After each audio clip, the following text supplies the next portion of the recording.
Welcome in. What's Right with Nick Wright, episode 245. And this episode of What's Right with Nick Wright is brought to you by Huggies Skin Essentials.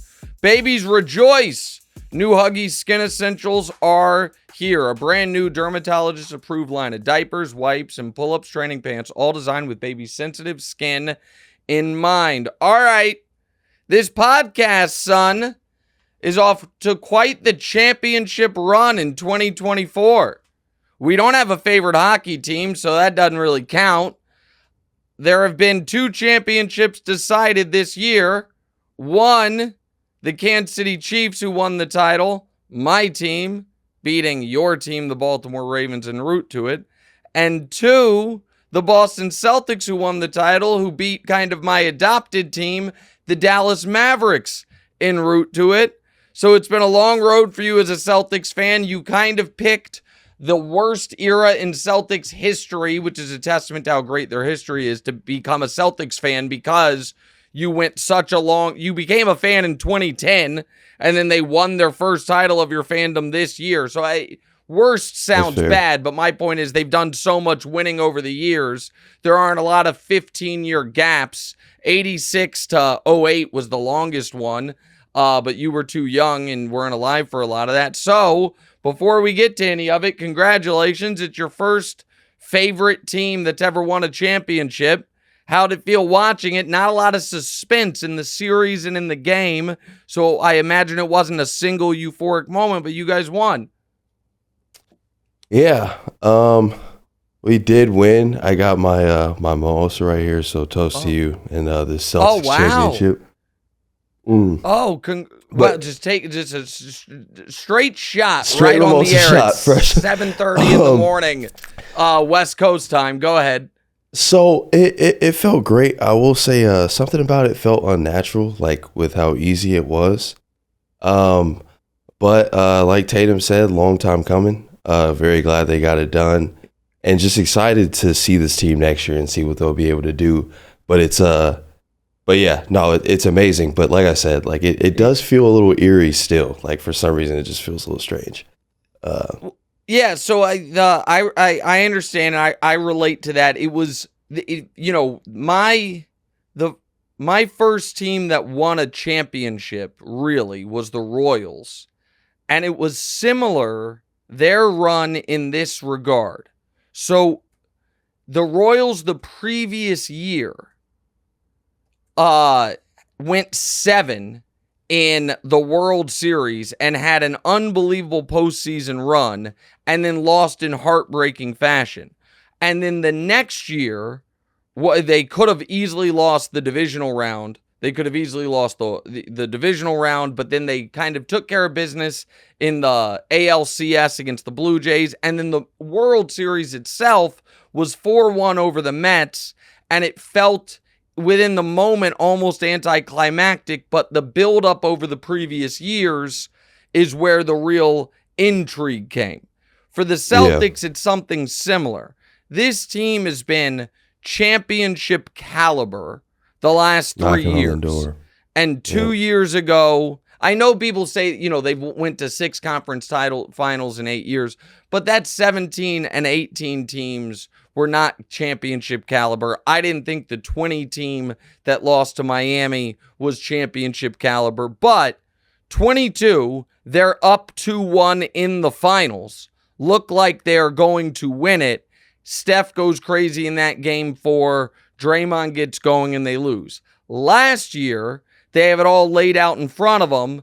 They go down 3-0 in the conference finals, claw all the way back for a game 7, and can't get it done. And then this year, they mow through everybody. Flatly. Yeah. This team they went 80 and 21 on the year. Record-wise, it's an all-time team. Even if eye test-wise, I don't know that they're an all-time team, but they did have an all-time season. And they were so good that none of the playoff series ever felt in doubt. There was never a moment of like, oh man, this could go the other way. Probably the only moment that there was real doubt was Game 3, when the 21-point lead turned into a 2-point lead, because at least to me it felt like blowing that type of game could break a team. A game where you're up 20 in the fourth to essentially win the championship. If you blow that, you know what I mean? Would it have snowballed? But Luka fouls out. They hold on. Jaylen Brown makes the biggest shot of his life to basically ice that game. And then from there on, it was really a matter of when and not if. So we'll get into all of that quickly. Here's what missed the cut in today's show. The Birmingham Stallions blow out the Brahmas to win their third consecutive UFL or USFL XFL championship. Bryson DeChambeau wins the U.S. Open. That put a little sour taste on my Father's Day because I had bet Rory at plus 350. Rory had made literally 496 putts from 3 foot or inside in a row, and then he missed one on 16 and then one on 18 to really gag it away. For Rory to be 2 shots up with 5 to play, and Bryson played the final 5 holes 1 over, and to win is just unforgivable. And Jeff Van Gundy, shout out to Jeff Van Gundy, friend of mine, great guy. It's been a brutal year for him. He gets a lead assistant job with Ty Lue in the Clippers. But the story, of course, is the Celtics raising banner 18. Damonza, take it away. Yeah, so my Celtics are obviously world champions now. They just won the finals last night.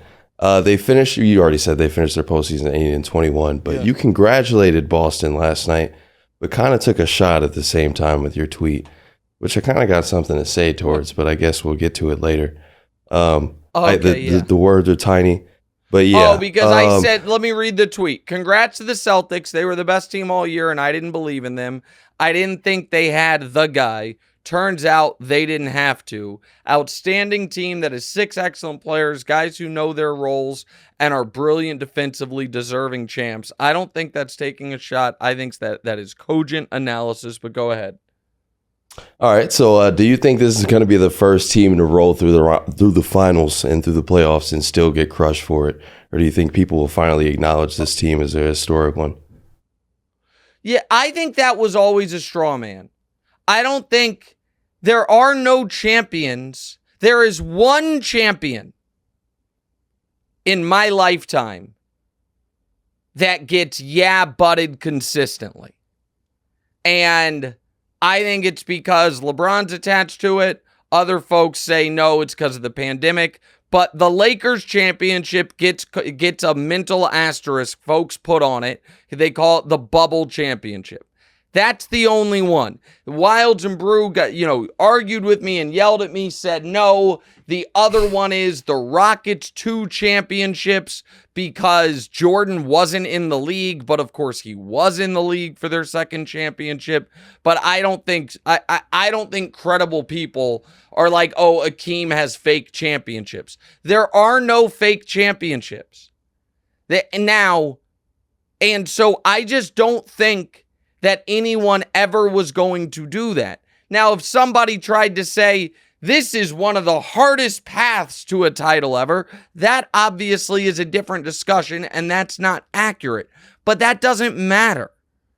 The Celtics handled all their business in the regular season on a semi-historic level. We've seen a lot of 64-win teams, but you add the point differential to it, it becomes semi-historic. They then never faced a game 6 in these playoffs. They either swept or won in 5 every series. That is a great team. And the point I was making in my tweet, I think stands up. The fact that the Celtics were able to roll through these finals despite no one on their team having anything close to an A+ series, except for, I guess you could say, Sam Hauser in his role, is a testament to how deep they are. And how it's not even deep like 1 through 8, but deep 1 through 6, how well-rounded they are. And the Celtics, I'm gonna look this up And Dusty, you're watching. So Dusty, tell me if I have this inclination correct at some point. I would bet this was one of the Celtics in the finals. I bet the points they scored over these 5 games is maybe the fewest points they scored over any 5-game stretch all year. I bet that. And they won in dominating fashion. So why? Because this team was so dialed defensively.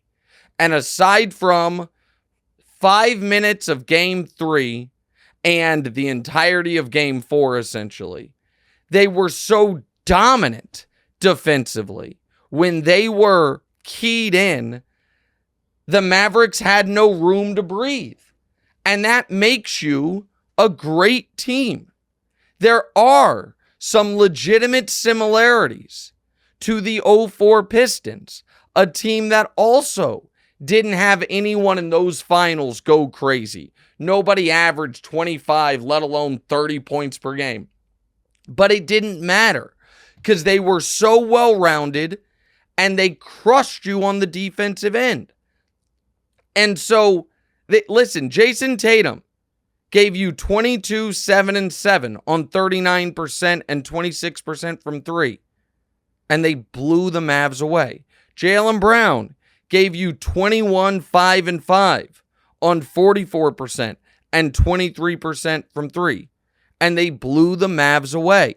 Kristaps Porzingis gave you 6 healthy quarters. And they blew the Mavs away. That's a great team. It just is. And so I have no problem saying I missed it because I thought that if Tatum were to play at this level in the finals, which I thought was likely, the Mavs would win. Instead, Tatum played at this level and the Celtics never were tested. That is a testament to the quality of the roster. Brad Stevens' moves he made, the Drew Holiday addition, Kristaps, even though he wasn't really available most of this playoff run, bringing back Al Horford, Joe Mazzulla keeping the team locked in, neither Tatum nor Brown letting their ego get in the way of this. All of this is about what a great team is. And so I can hold both of these ideas in my head. I believe this was a great team. And I believe that despite the fact I don't think they have anyone that is close to a historically great player. That almost makes it more impressive. And I'm going to bring up that 04 Pistons team again, because it was that 04 Pistons team went to 6 conference finals in 8 years. Now they won a championship on the front end rather than the back end. Went to another finals that they lost in 7. That was after the championship instead of before the championship. But it was a team that defensively could guard 1 through 5 basically anywhere. And everyone accepted and was good with their roles.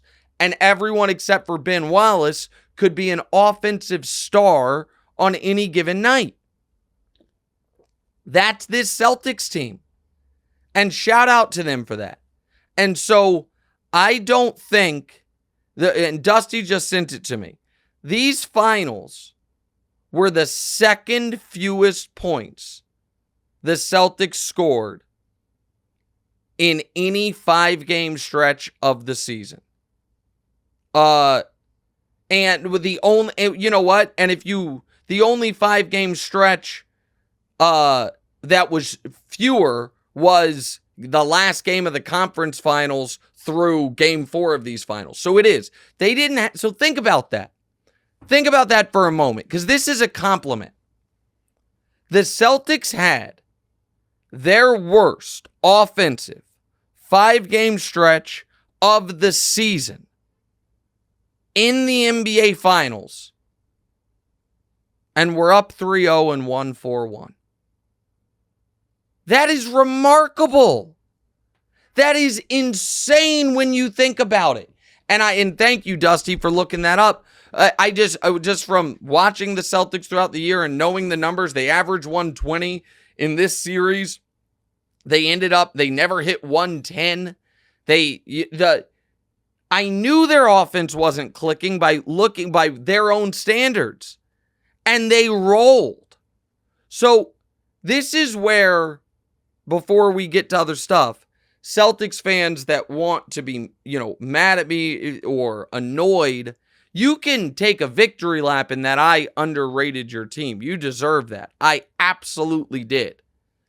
There's no denying it. Overrated your guy too a little bit. Well, we're going to get to Luka. I don't know if I overrated him, but we'll get to Luka's performance in a moment. But I want to stay on Boston for now.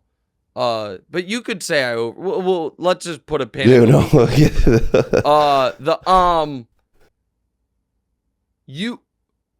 if you want this, if you were hoping this would be Jason Tatum's coronation, then you're a little disappointed. If you were hoping this would be the Celtics team coronation and starting all the way back with Danny Ainge deciding, you know what, it's going to hurt, but I'm trading KG and Paul while they still have value because our window is closed. With something like this in mind, that was a decade ago when he made that move. And the smart trade for Derek White, despite all the disappointments and despite all the trade rumors, never trading Jaylen Brown. Now, some of that is probably good fortune because he obviously was available at times and, the other teams wouldn't accept the deal. The Jaylen Brown and Jason Tatum sticking together and getting closer and figuring out each other's weaknesses more, properly evaluating your own team and having the courage to say, you know what, Marcus Smart, who got here a year before Jaylen Brown, who kind of had an outsized leadership role, you're out.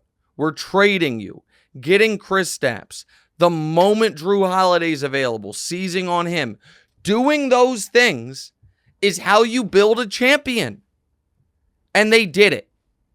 And so there is no shade. There is no, yeah, buts.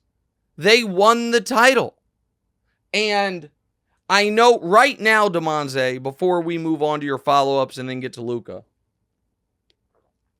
what's the fan base you think right now that is last night had the hardest time sleeping? That last night watched the Celtics win that championship and say, man, we blew it. That should have been us. Is because there's one that comes to mind for me that it's going to be hard for them to get over. I'm curious if there is a team fan base out there that watched these playoffs and watched these finals and said, we would have beaten that team. We would have done better than the Mavs and we would have beaten them. Is there one that comes to mind? The Timberwolves, right? I don't think Denver? It's the Timberwolves. What? Show the control room. That's right. It is Daniel's pointing at himself. It's the Nuggets. The Nuggets fans right now, Daniel, give me a thumbs up if I'm right. This has been a hard finals to watch. Because right or wrong, the Nuggets fans are like, we were up 20 in Game 7, and we would have rolled the Mavs. He's going to walk away. Yeah, we would have rolled the Mavs, and the Celtics would have had no answer for Joker. Like that, the Nuggets are the one team because also, by the way, the Celtics this year, they finished the year 80-17. Is that right? 80-21. 80-21. Finished the year 80-21. They are 80-19 against 28 teams and 0-2 against Denver. And the Nuggets they were up 3-2, and then they were up 20 in a Game 7 at home, and it was weird. And now maybe I can say that even if they had gotten through that, Dallas would have beaten them. But Nuggets fans today feel like, God, dog it. It's unfortunate. It's We like the left it same out feeling there. as Right. last year, though. Like the Celtics had to go through that with playing the Heat when the Heat went to go play Denver, and the Celtics obviously knew they would have matched up better than the Heat. So hey, you got to wear that. Well, they right. Exactly right. No, that's right. Where the Celtics last year, like that should have been us, and we would have certainly given it a bet. Right. So I, in a weird way, I think Nuggets fans have a harder time dealing with this finals than Mavs fans. I think the Timberwolves feel like, hey, we're a young team. Well, Anthony's young, and we kind of spent ourselves beating Denver. Dallas hit us, with a sledgehammer. Dallas feels like, holy bleep. We missed the playoffs last year. We were at the play-in line before the trade deadline. We made the damn finals. It's the Nuggets that this is a tough one for them. And maybe that would have been a better finals. But you got to get there for it to be a better final. You got to get there. And so, Boston, you get all the flowers. You get all the credit, and you're not only deserving champs, you are... I'm going to say one other thing, and then we'll move on to your follow-ups. You are inspirational champs to a lot of the league in this regard. Man, if we don't have a top 20 all-time player, are we just spinning our wheels for nothing? If we are... This is all sounding very backhanded. No, it's not. I'm like, if you are right now, let me give you I mean, you can say that, but it's accurate. If you're right now the Indiana Pacers, right? And you are trying to build something. If you are the Sacramento Kings with De'Aaron Fox, you're trying to build something.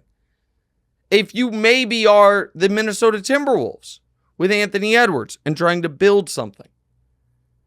And if the Mavs had won the title and beaten Boston, it would feel like, well, with this whole build the best team thing, let's see who wins titles.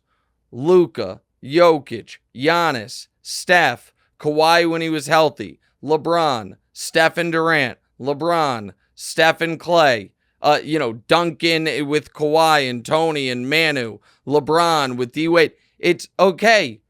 If we don't have the Celtics are this perfectly built team, if Luka had gone in there with one other all-star and then a bunch of 22-year-olds and beaten them, it would feel like, all right, if we don't get the Wemby lottery pick, what we're just spinning our wheels. Instead, what the Celtics showed you is if you have enough really good players and then a couple excellent players, you can get away with not having a legend. And that's not backhanded. And that's where if Celtics fans want to get mad at me, that's fine. But it's just true. And so it was the best result for the league when it comes to other fan bases feeling like, oh, there's a path here. All right, now we can do the follow-ups. Go ahead. Jaylen Brown got the MVP trophy. You said that's who should have gotten the vote. Were you surprised that he got it? Yeah. No, a little bit. I thought there was a chance that they were going to do something hinky and try to, for the first time ever, do co-MVPs. That somebody would split their vote. So it was 5.5, 5.5. I thought Drew deserved a little consideration because in a series like this is how I feel. I am going to put a disproportionate impact on games 1 through 3 when the series was in the balance. And Jaylen was clearly the best player of those 3 games, with Drew to me being in second place. And Jaylen hit the shot in game 3 that kind of iced it. that jumper to put him up 4 when it was getting perilous with a little over a minute left. But no, I think they got it right. And I'm happy they got it right. We got another Jalen Jason question. Go ahead. Yeah, so do you think we're in for a summer of Jalen, Jason Tatum rumors or rivalry rumors?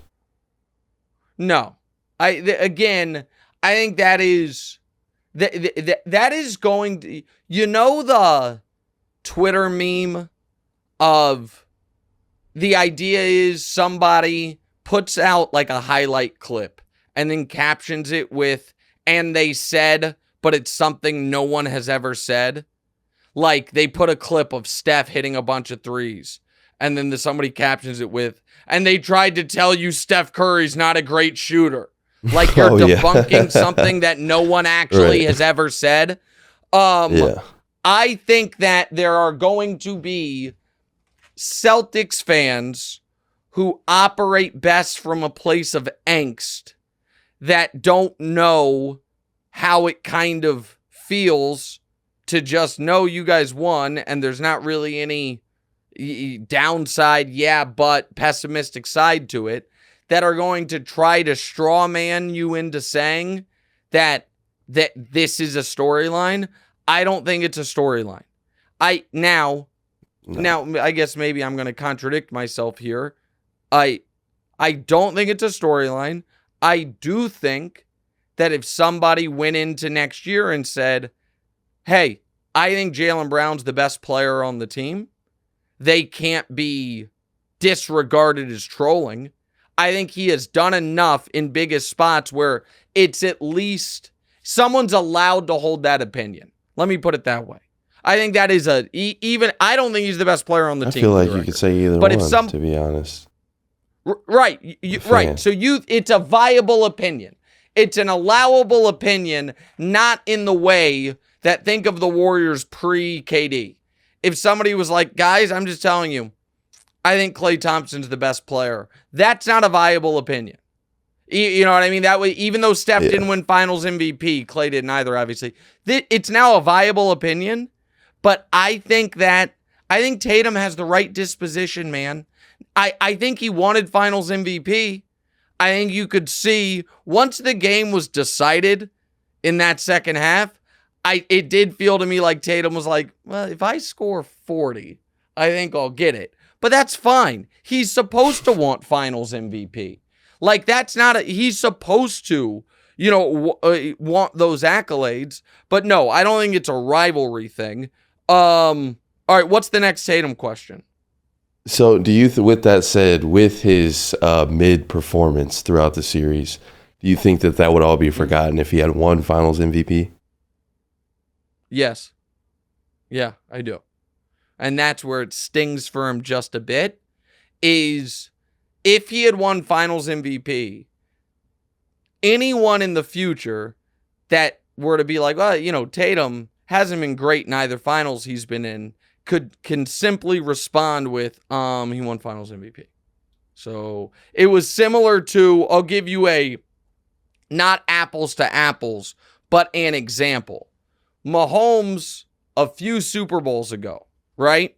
So go back in time where we are right after the Bengals playoff loss, where Mahomes' last 3 postseasons had been beating the Niners the first time in the Super Bowl, getting blown out by Tampa Bay, and then losing to the Bengals. And Mahomes in that Niners Super Bowl, that first one, had 2 interceptions early, didn't play well for the first 3 quarters of that game, but then was brilliant late and won Super Bowl MVP.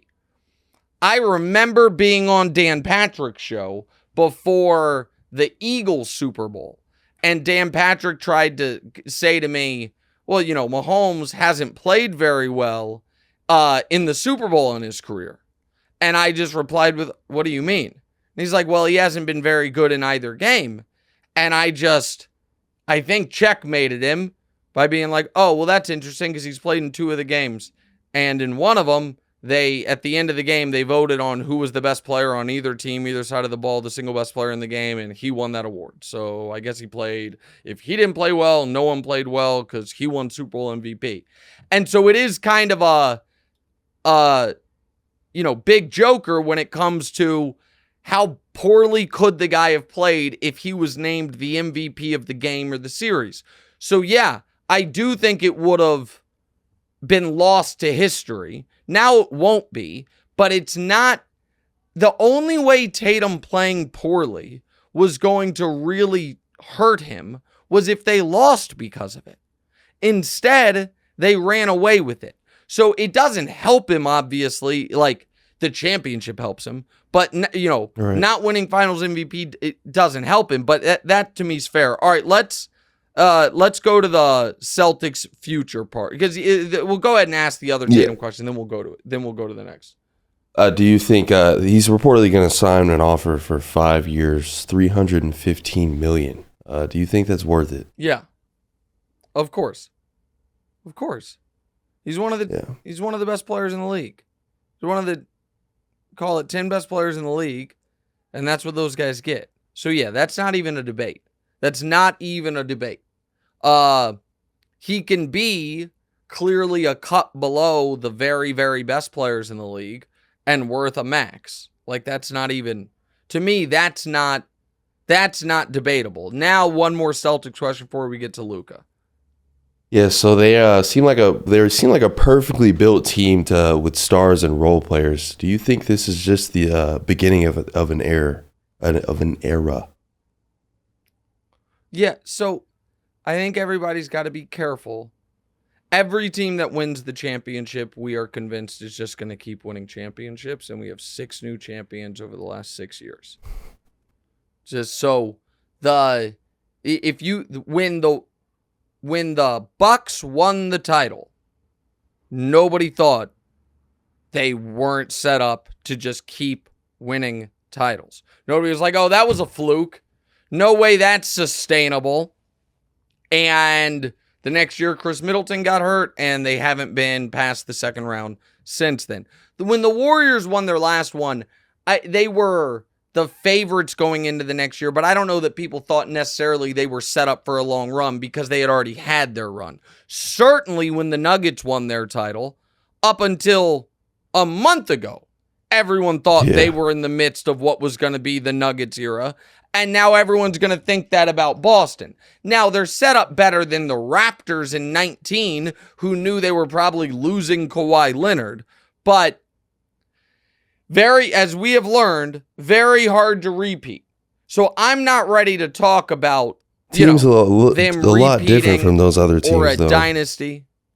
I do think, as far as the deepness and the depth of the team, I just don't think all those other teams that you described didn't have 5-6 guys that could do it.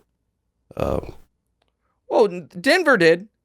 I mean, Denver was very similar. Denver had 5 starters you loved plus Bruce Brown, and then lost Bruce Brown.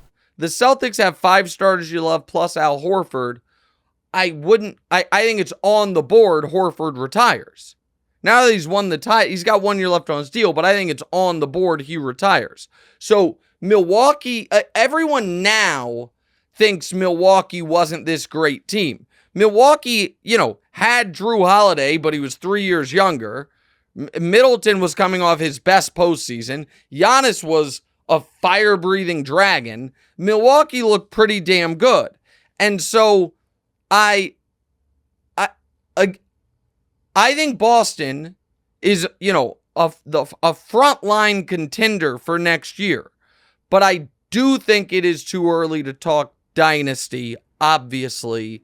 And I'm not yet penciling them in as repeat champs, because as we're seeing in this era of the NBA, repeat champs are very hard to come by. Now, let's get to Luka. Go ahead. Yeah, so Luka obviously wasn't able to get it done by himself and his supporting cast. So now you're set with an off season of listening to Wilds play the piano. I think I missed that part of the show. Okay. But how much does a loss? So annoying. How much does a loss like this affect Luka's legacy? Well, So I'll do legacy first, then I'll get to your point about whether or not I overrated him. Okay? So here's the legacy piece.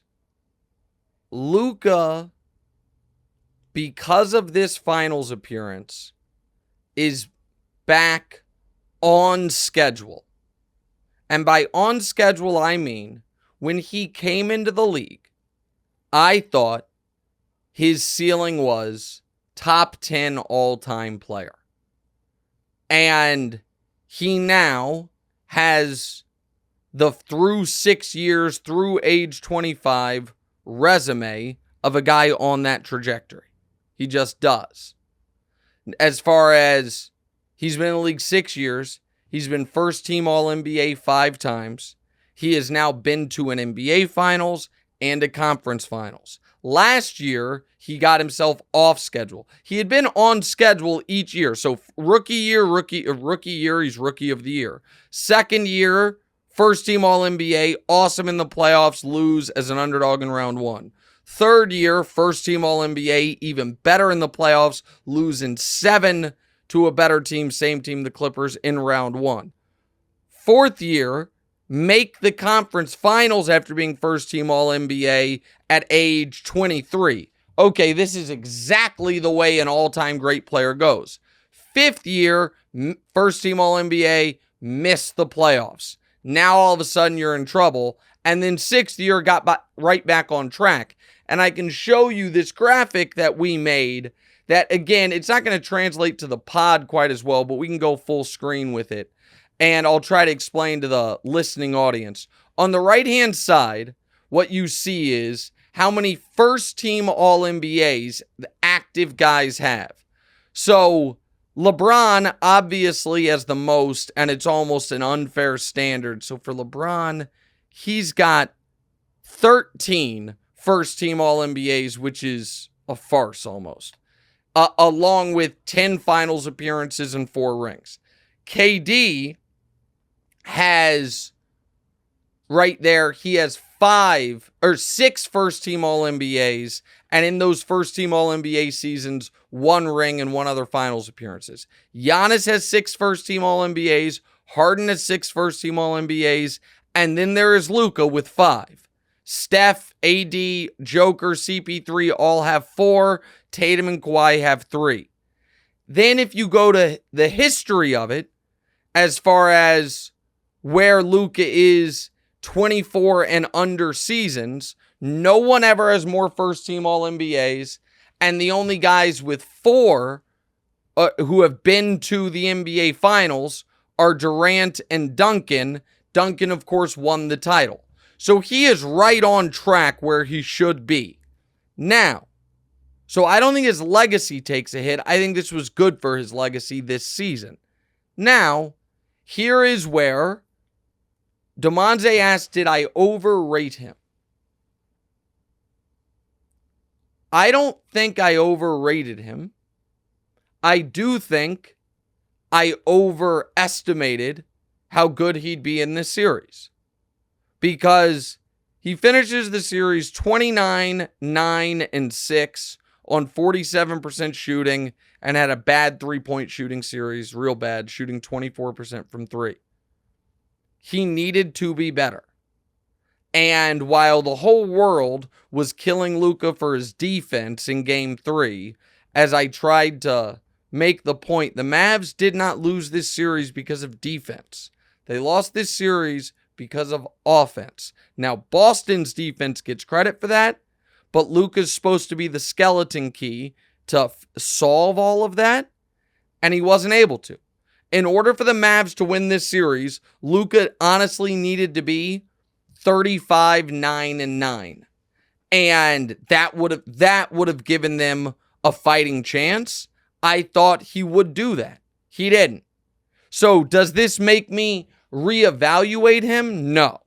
Now, I will say this, finally, a little good news for Daniel.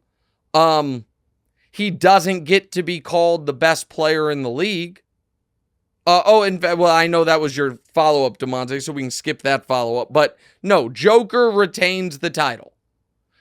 I felt it was available. If Luka it had willed this Mavs team to a championship, I would have been comfortable saying he's the best player in the league. But there's no one in league history who has held the title best player in the league before they either have won an MVP or multiple or won a championship.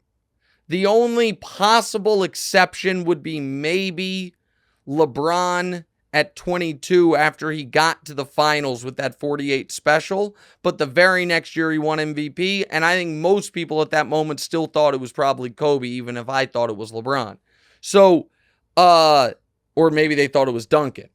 So we're not able to call him best player in the league, but he's checked off all the boxes you're supposed to check off at age 25. And all the guys who are, on that short list, none of them were winning titles before age 25, except for Magic, who had Kareem. Kareem, who did win his, I think, at 25, might have been 24. His second, I guess he was 24, second year in the league. Before you start Bird, and then Duncan, of course. But go ahead. Right, with those Kobe historically Kobe great. A check. If they had LeBron James, like call it 2016 LeBron James on this team, do you think they would have been able to win the series?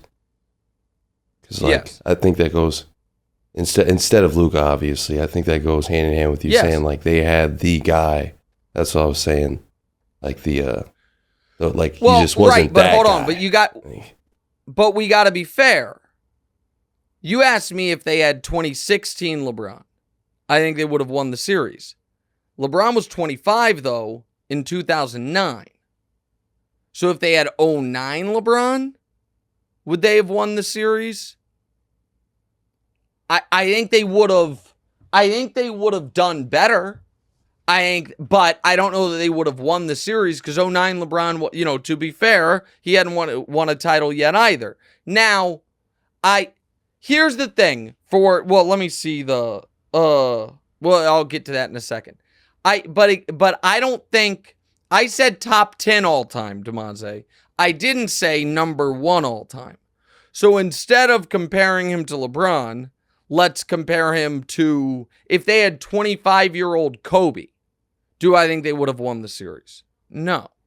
If they had 25-year-old Steph, do I think they would have won the series? No. If they had 25-year-old Shaq, KD, do I think they would have won the series? No, I don't. 25-year-old Durant? No. Those guys who live in that 8, 9, 10, 11, 12 range. Like, I don't think they would have. Now, again, Luka, I would give Luka for this series a B-. I don't think he was great. He had great moments, but I don't think he was great. Now, was he banged up? Sure, but that gets us to actually, believe it or not, your follow-up. So let's go ahead and go to your criticism follow-up. Luka obviously has received a lot of criticism throughout this series. How do you think that he'll bounce back next year? So, I don't have as big of a problem with Luka's defense as everyone else does. There is only one guy in league history who was asked to run an offense, create all of the shots for everyone else, do everything on that end, and be a great defender. There's only one guy, and it's LeBron. Everyone else, Magic was not asked to be a great defender. Steph is not asked to be a great defender. Kobe was a great defender, but Kobe also was not creating offense for other people. Obviously, the bigs, it's a different story. Bird was a good defender. So if we want to say Bird is maybe the closest comp, that's fine. But Bird was not a great defender. And so we have to be fair about what we're asking of the guy. So with that said, here is what is true.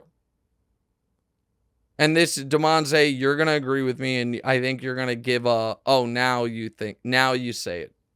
You got to pass the ball. No, No. Oh. I mean, he spoon feeds everyone their baskets. This whole idea that Kyrie thrived with him. If you can create your own shot, Luka will defer to you. If all you can do is catch lobs or hit threes, Luka's going to have to create for you. So stylistically, I don't think he has to change. So I disagree with that. But this is the thing that I'm going to say that I think you're going to be like, yeah, now you say it. He needs to be in better shape. Oh, that yeah. part is true. I mean, he does need to take his conditioning and fitness more seriously. I don't think he is. And here's the deal. He is in good enough shape to get by if he were not asked or wanted to do everything he does offensively. But the secret to LeBron being able to do everything he did on that end of the court and be what he was defensively and go to 8 straight finals and play in 100-game seasons year after year after year after year was the guy's in the best shape of anyone in the league. And Luka's never going to be that, but he needs to be in better shape. Used to be way more shape at once upon a time. I've been seeing older clips of him. He's picked up. Okay. Picked up. So I think the clip, so 2 things. One is, I think the clip you saw that everyone is showing is bubble Luka. So I think that there is a distinguishing factor there that everyone has forgotten, which is, why were they in the bubble? Because there was a pandemic going on. They were locked in Disney World, and all they were allowed to do was play basketball. Everyone was in better shape. Every single person in that bubble, it's like there's no going out, there's no drinking, there's no partying. We are just hooping. So I think there is that, and this is where I will say the injury is not an excuse, but I do think the injury, hurt his ability to stay in shape in the way he would like to and made him appear slower. But he's obviously carrying a little too much weight. That's fair. So to take that next step, he needs to come. Joker did it, and Joker's like indefatigable, but he also, he is not as heavy as he was 4 years ago, and it helped him. And so that is the next step for Luka. So is Luka's hookahs closing down? I don't know. If they had won the title, then he can drink all the beer and smoke all the hookah he wants. I give himself a few weeks of that, but then he's got to get back to the gym. All right, go ahead. So this Dallas team this year exceeded expectations. Do you expect them to be near this spot anytime soon? Tough. I mean, Derek Lively was excellent as a rookie. Gafford was a good acquisition. I like some of the young pieces, but man, it's hard. Everybody thinks we're going to get right back there. You don't always. And so it is going to take Luka getting to Luka at least maintaining, if not getting a tick better. And then the real wild card is Kyrie's health. Is Kyrie going to have a year as healthy as this year? And where he's healthy in the playoffs? I don't know. So it's very, very difficult to get back. Let's ask the chat question. Damonza. Brandon asks, when is Luka leaving Dallas because of Kyrie? When is he demanding his trade you claimed? Is that still on the table? So, Brandon, while I appreciate you watching the show, this is something that, has been addressed multiple times, which is I have been so blown away by Kyrie's maturity, professionalism, all of it, over the last year and a half, that he has correctly changed my opinion of him. So I got that. What last year I picked the Mavs to win the championship, and then when they traded for Kyrie, I said what Brandon said I said, which is he's going to be, when Luka ends up demanding out of Dallas, this is going to be one of those dominoes. I don't feel that way anymore. I also do not feel like one run to the finals all of a sudden guarantees Luka Mav for life. Giannis won the title. And 2 years later, they made a panic trade because they thought he was going to leave. So there are anybody claiming that there are multi-year horizons guaranteeing someone is staying somewhere, I think doesn't understand the modern NBA. I just don't. So right now, the Mavs are in good shape. But let something go awry next year, and all of a sudden, that is a massive topic of conversation again. And so especially, let me check the way Luka's contract works. Luka's under contract for 2 more years and then has a player option the following year. The point is this. Next year is a critical year for Dallas. If they go backwards and Luka all of a sudden starts catching a ton of heat, then everything's available once again. And I'm not putting that on Kyrie. That is simply the reality of the modern NBA. Again, Giannis won the title.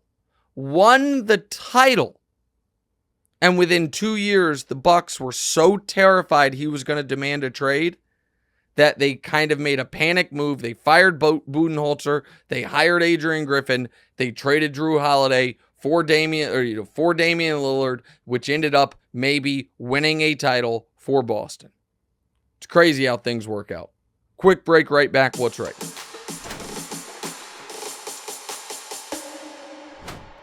Welcome back in. What's Right with Nick Wright? And this episode of What's Right with Nick Wright is brought to you by Huggies Skin Essentials. New parents changing diapers all the time. My kids past diaper age, but I remember what it was like. Not always pleasant. And it's made harder with surprises like diaper rash, which can be uncomfortable for kids and stressful for parents.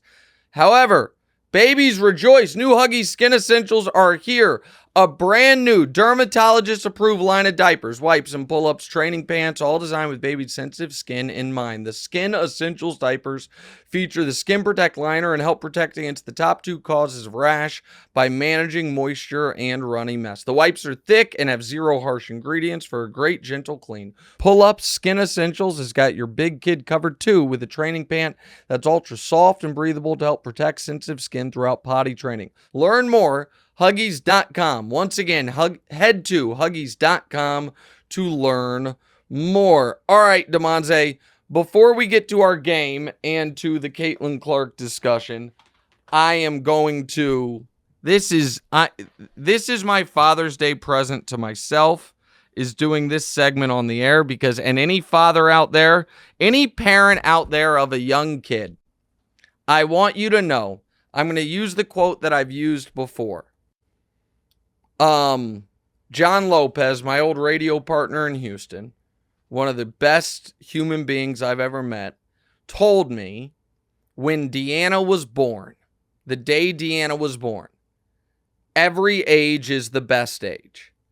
And he had kids that were, at that point, one just started college, one was finishing college, and one who was, I think you're right, Jacob, his oldest son, was how old you are now. You know what I mean? I think Jacob was like 25, 26 at the time. And his point was, there isn't a best age. It's just every age is the best.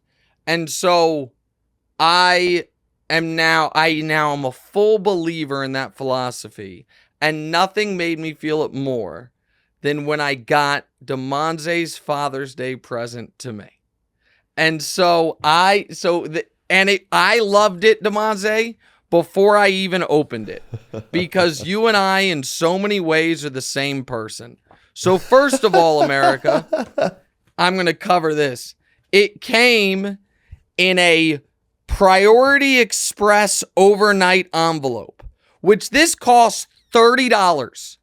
$30 because, much like how I am, instead of going to the post office 3 days early, went the last possible minute and then felt a real twinge of guilt, I am certain, when you saw, like, wait, when will it get there?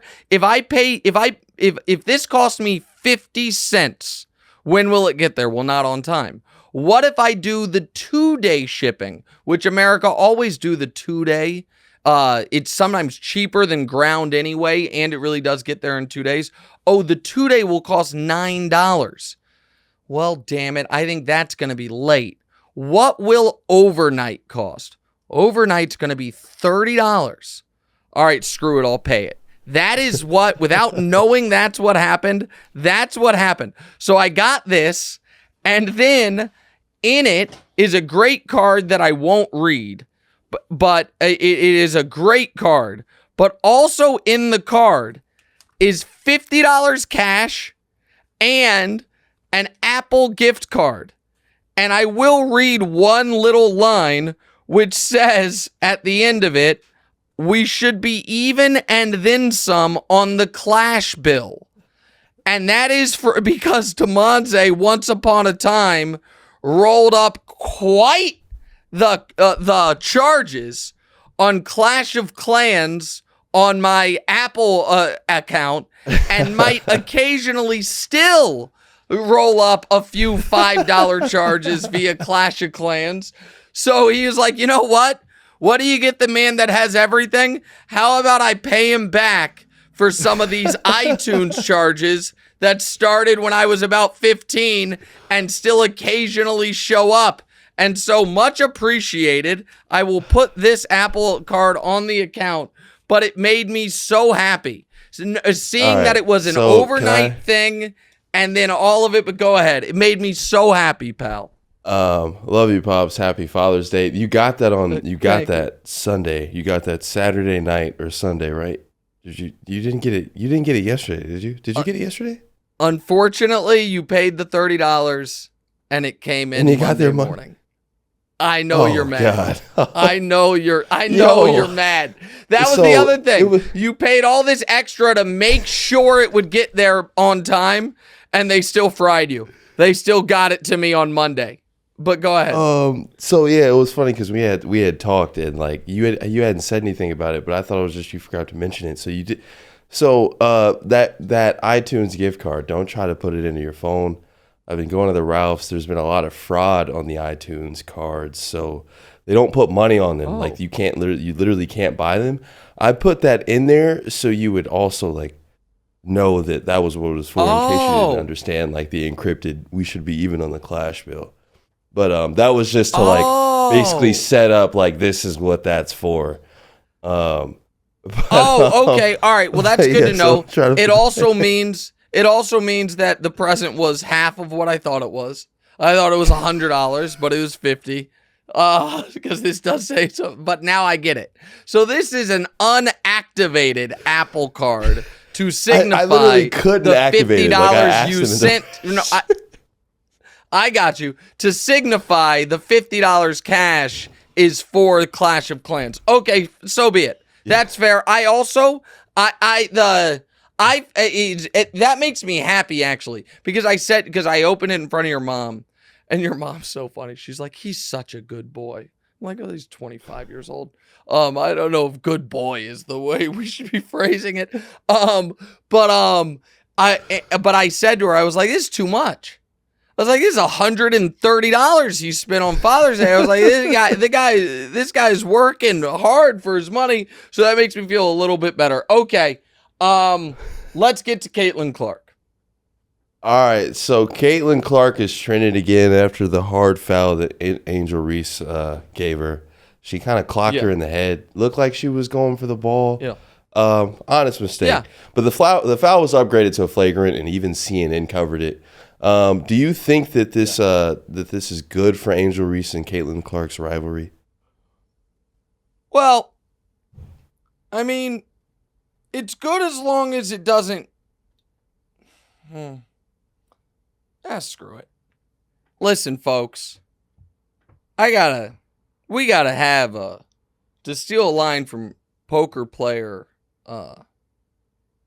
Jaffe, his dankness on Twitter. We gotta have an uncomfortable conversation. All right? Because folks that are trying to chase social media fame or dollars are using Angel Reese and Caitlin Clark as race war sentries to try to fan the flames and get people angry and really make it to where if you support Caitlin Clark, you don't like black people, and if you support Angel Reese, you are signifying something about how you feel about Caitlin Clark's coverage, and it is transparent what's happening, and it is also working to the point to where, here's an anecdote for you, Damonza. So everyone, not because I think it was so profound, but just it will better inform this discussion. If you get a chance, go to my Twitter and watch what I said on TV about the flagrant foul, which wasn't really anything about the flagrant foul. It was actually just about the basketball, because I always kind of look at the take landscape and I try to see, I'm like, where's their available real estate?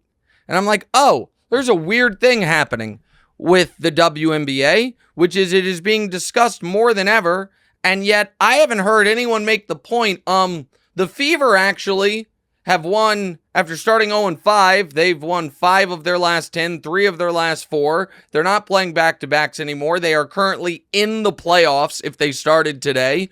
And, nobody's talking about the actual basketball of it. So I'm like, oh, that's available real estate. So I'll plant my flag there because I think it's interesting. And if people want the actual basketball part of it, maybe they'll think of me and First Things First, that we have interesting things to say on it. So the reason I say everyone should go watch this clip is because I just talked about the basketball of it. About how Angel and Caitlin have been the 2 best rookies by far, that they're holding up their end on the basketball court, that Caitlin is one of 2 players in the league averaging at least 15, 5, and 5. One of 7 players in the league that is in the top 25 in points, rebounds, and assists. And that's a flagrant foul in as much as intent doesn't matter if you hit him in the head. So I don't think Angel was targeting Caitlin's head, but I think the way the rule is written, forcible contact to the head, even if it's part of a basketball play, is a flagrant 1. Not a flagrant 2, but a flagrant 1. So I don't think Angel was out of line. I also think it was a flagrant. I also think it's pretty clear that that is a real rivalry. My old speech impediment just caught up to me for the first time in a long time. Something people may or may not know about me. I used to not be able to say my R's or my L's. So words like real and rivalry or world, anything with an R and an L together. Rivalry is a tough one. We got an R on the front end for that, and then real rivalry. All of a sudden I flashed back 30 years to speech therapy, try to get it together. I was like, how do you do that one? They have a real rivalry. Okay, that's good. I have heard for so long, you know what's wrong with the NBA? Everybody's too buddy-buddy. These girls ain't. They had a rivalry in college. It is extended to the pros. It's great.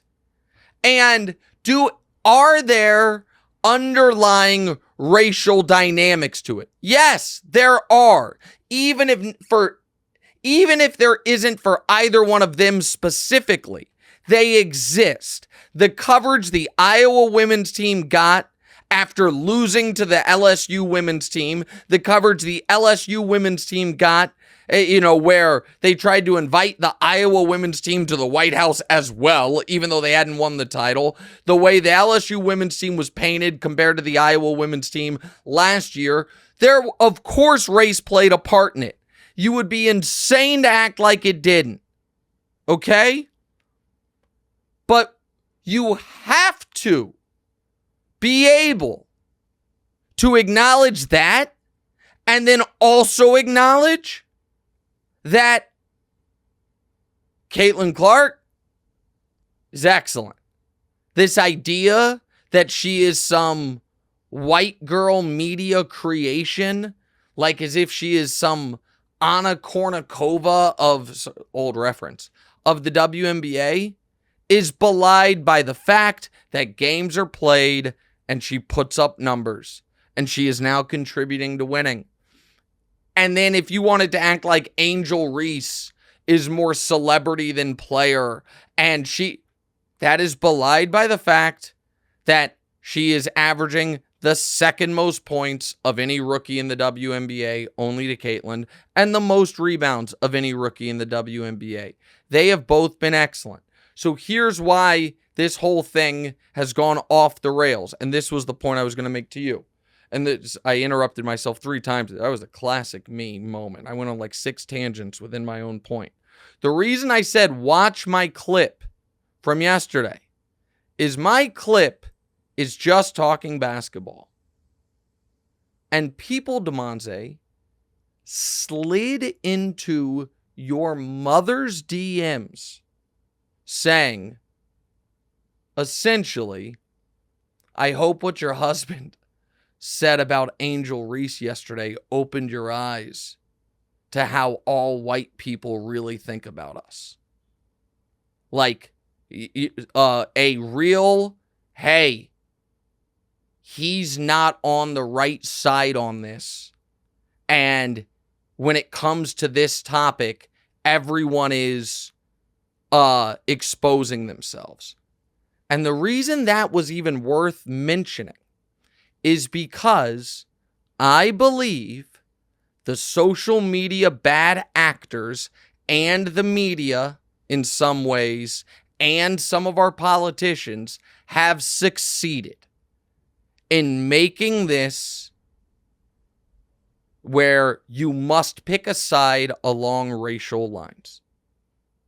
If you want to present yourself as someone that is in favor of social justice and equality and causes that many of us have a long-standing history of being on the correct side of, you must then go on TV and say, Angel Reese has handled everything perfectly, and basically Caitlin Clark is a whiny baby.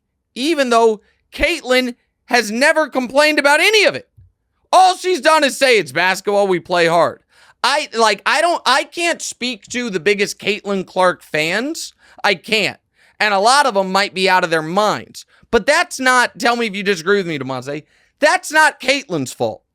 The fact that that there are people who are now bad actors in the other direction, who are saying she is being targeted because she's white, or saying that she was left off the Olympic team because there's a anti-Caitlin conspiracy, which is really an anti-white conspiracy. Those people are objectively insane, but that's not on her.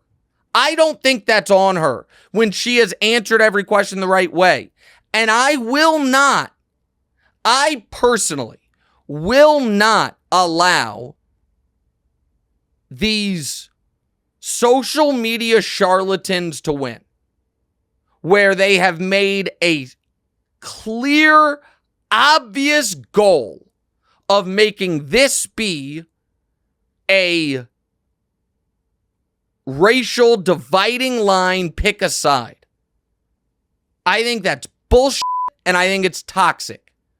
And I am here saying, I think these 2 young women have either one of them handled it all perfectly if I were handling it for them? No. If I were handling it for Caitlyn, I would have taken a more vocal stance earlier about her name being used for divisive purposes. She eventually did. I would have done it a little earlier. And if I were handling things for Angel, I would have talked with her about, hey, we got to decide, do we want to be the villain or do we not? Because there at times it feels like she's straddling. Like after this last game when there was a little bit of, the refs took control of the game. Like, that's not villain behavior. Villain behavior is, I went for a block. Sorry, I hit her in the head. It's basketball. You know what I mean? Like, owning it. So I don't think either one has handled it perfectly, but I wouldn't expect anyone in their early 20s with this level of scrutiny and fame to handle anything perfectly. But I like them both. They were both dope as hell in college. They are en route to being dope as hell in the WNBA. And this whole thing where you've got, and I never both sides things, because typically when it comes to important issues, I happen to think one side is batting about 900 and the other side's batting about 100. So I don't like both sidesing it. On this one, I think there have been some very influential bad actors on both sides.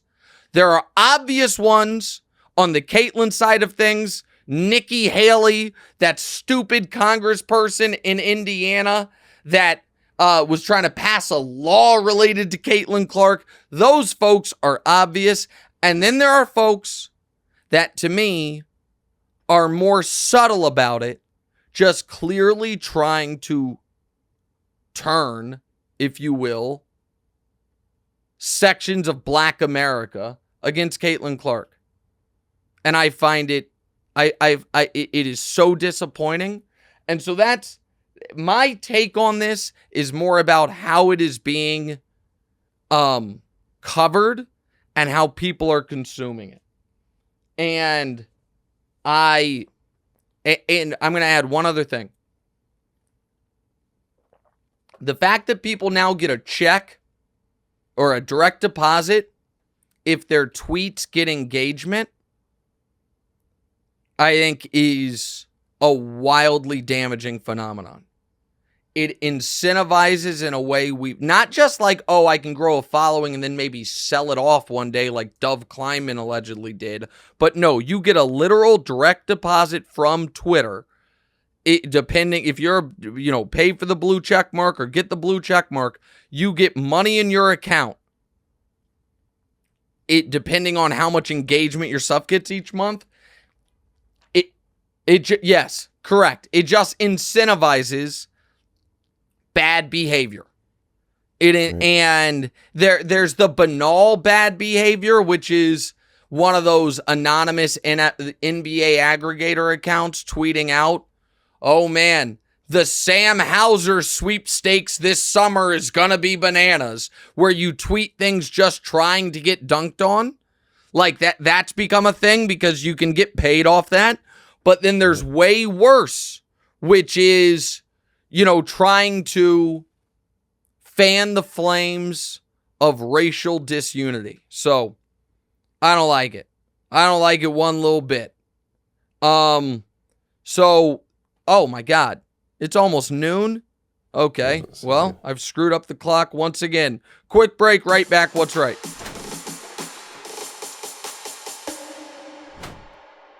Welcome back in What's Right with Nick Wright. And this episode of What's Right with Nick Wright is brought to you by Huggies Skin Essentials. New parents are changing diapers all the time. While my kids are past diaper age, I still remember what it was like. It's not always pleasant. It's made harder with surprises like diaper rash, which can be uncomfortable for kids and stressful for parents. However, babies rejoice. New Huggies Skin Essentials are here. Brand new dermatologist-approved line of diapers, wipes, and pull-ups, training pants, all designed with babies' sensitive skin in mind. The Skin Essentials diapers feature the Skin Protect liner, help protect against the top 2 causes of rash by managing moisture and running mess. The wipes are thick and have 0 harsh ingredients for a great, gentle clean. Pull Up Skin Essentials has got your big kid covered too with a training pant that's ultra soft and breathable to help protect sensitive skin throughout potty training. Learn more at Huggies.com. Once again, head to Huggies.com to learn more. All right, let's get to a question that I wanted to get to last week, but we didn't have time, and apologies. Maybe we'll do the same thing on Thursday with some of your questions from today. We've just been running late on all these shows, and I have to get to TV. Damonza, go ahead and read the question. I think Cooper asks or says, Luka is Josh Allen. He's simultaneously their only chance and the reason they can't win. So Brent Hanks, great poker broadcaster, formerly great poker player, but he's lost his fastball considerably. Brent Hanks made this, he's a diehard Buffalo Bills fan. He made this comp to me. And you can follow him on Twitter at Buffalo Hanks. Tell him that I'm talking about him. Made this comp to me months ago. That Luka is Josh Allen, and I love one and crush the other. And that I need to see the similarities. On its face, I understand the similarities, which is wow. He does all these things well, but then also there are some drawbacks. He's not the best, but is he the second best? I get all of that. The way, though, the comp would work is if Luka hadn't made this NBA Finals, and it was because he just keeps losing to the same guy year after year after year. That, of course, is not Luka's story. That is, however, Josh Allen's story. So I understand the surface level comps, but not past that. By the way, speaking of poker, we're going to do a pod Thursday. We are not going to do a pod Tuesday because I'm going to be in Vegas playing in the World Series of Poker, playing in a few events. Programming update, live on the fly. Found out yesterday. I didn't know that I was going to be doing that because if there was a Game 7 of the finals, I wasn't going to be able to go. But no Game 7, which means I'm actually not on TV Monday, Tuesday, or Wednesday because of the Euros. So instead of taking 5 days to rest and recuperate, I'm flying to Vegas to play poker. See you guys Thursday. See you on TV in about an hour with Colin. See you on my show in about 3 hours. What's right? Hey, thanks for watching. If you're still here, do me a favor. Hit the subscribe button, then hit the bell so you can be notified when we have new episodes. After you've done that, one more favor. Go to your favorite audio platform of choice and subscribe there as well. Don't forget, we're live every Tuesday and Thursday, 10:30 a.m. Eastern-ish. 10:35, 10:40, it sometimes changes, but that's why you hit the bell. You hit the bell so you're notified. You subscribe so we can get to 200,000 followers. We're right around 150,000. We'd love to get to 200,000, get Damonza another plaque. So like, subscribe, rate, send a rating too. Do all that cool stuff. Thanks, guys.